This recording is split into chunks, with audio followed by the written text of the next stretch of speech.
নমস্কাৰ, মোৰ নতুন ৰেচিপিলৈ সকলোকে স্বাগতম জনালোঁ আৰু সকলোৰে ভালে আছে চাগে আৰু সকলোৰে ভালে থাকিবৰ কাৰণে ভগৱানৰ ওচৰত কুশল কামনা কৰিলোঁ।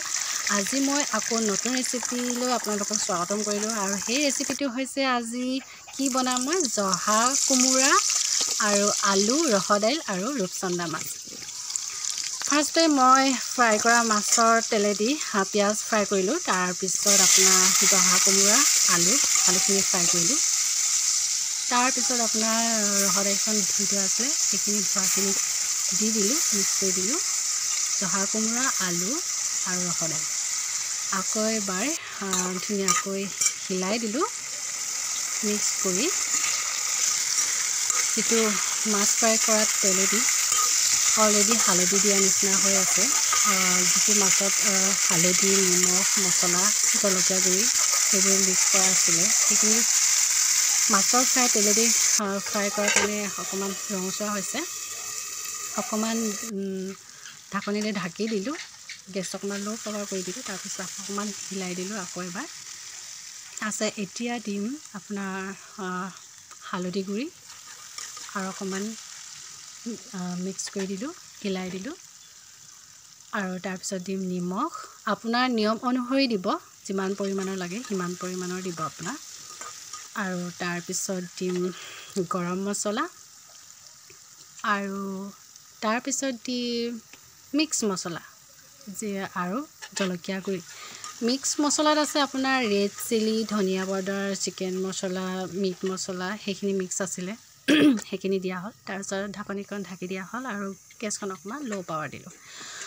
আৰু যিটো মই পানী ডালিছিলোঁ, যিহেতু মই সেইখিনি নেদেখালোঁ আৰু সেইখিনি দালিখিনি সিজিছে নাই, কোমোৰাখিনি সিজিছে নাই চাই লৈছোঁ। কোমোৰাটো সিজিছে, দালিখিনিও অলপ সিজিব বাকী আছে আৰু গেছখিনি অলপ বঢ়াই দিলোঁ। তাৰপিছত মই যিটো আলু বইল কৰিছিলোঁ, মাছ ফ্ৰাই কৰিছিলোঁ, সেইখিনি ৰেডি কৰিলোঁ। সেইখিনি খৰিচা, সেইপিনি মান ধনিয়া, নিমখ, ভোট জলকীয়া মানে কিং জলকীয়া, কিং ৰেড চিলি বুলি কোৱা হয় ন। তাৰপিছত মাছ, সেইখিনি মই এতিয়া পিটিকা কৰিম। আমাৰ 3জন প্ৰাণী মানে 3জন জীৱন, সেই 3জনৰ কাৰণে 3 ভাগ কৰিলোঁ। আৰু সেইপিনে সিটো ছাইডে কুকাৰত ভাত পাতি থোৱা আছে আৰু এইপিনে যিহেতু আমাৰ 3জন প্ৰাণী বুলি ক'লোঁ, মাছ 3 পিচ। সেইপিনে গৈ দালি সিজিছে, কোমোৰাও সিজিছে নে চাইছোঁ, কোমোৰাও সিজিলে, দালিও সিজিলে। তাৰপিছত অকণমান লৰাই দিলোঁ,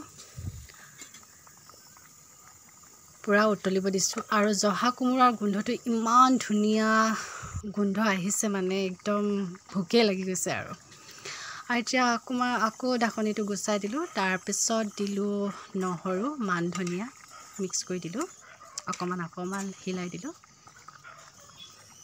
আকৌ এবাৰ চাইছোঁ যে জহা কোমোৰাটো সিজিছে নাই আৰু দাইলখিনি সিজিছে নাই চাই লৈছোঁ। জহা কোমোৰাটো বহুত কোমলীয়াই আছিলে, গোন্ধটো কিন্তু বহুত ধুনীয়া লাগিছে, পূৰা উতলিব দিছোঁ। খাই কিন্তু বহুত টেষ্টি লাগিব, আপোনালোকে নিজেও বনাই চাবচোন, বহুত ভাল লাগিব। আৰু ৰেচিপিটো ইয়াতে চাই পিনি শিকিব পাৰিব। আৰু আপোনালোকেও এনেকৈ বনাই খাবচোন আৰু কেনেকুৱা লাগিব কমেণ্টত জনাবচোন। ভাল লাগিলে লাইক কৰিব, শ্বেয়াৰ কৰিব, ছাবস্ক্ৰাইব কৰি দিব।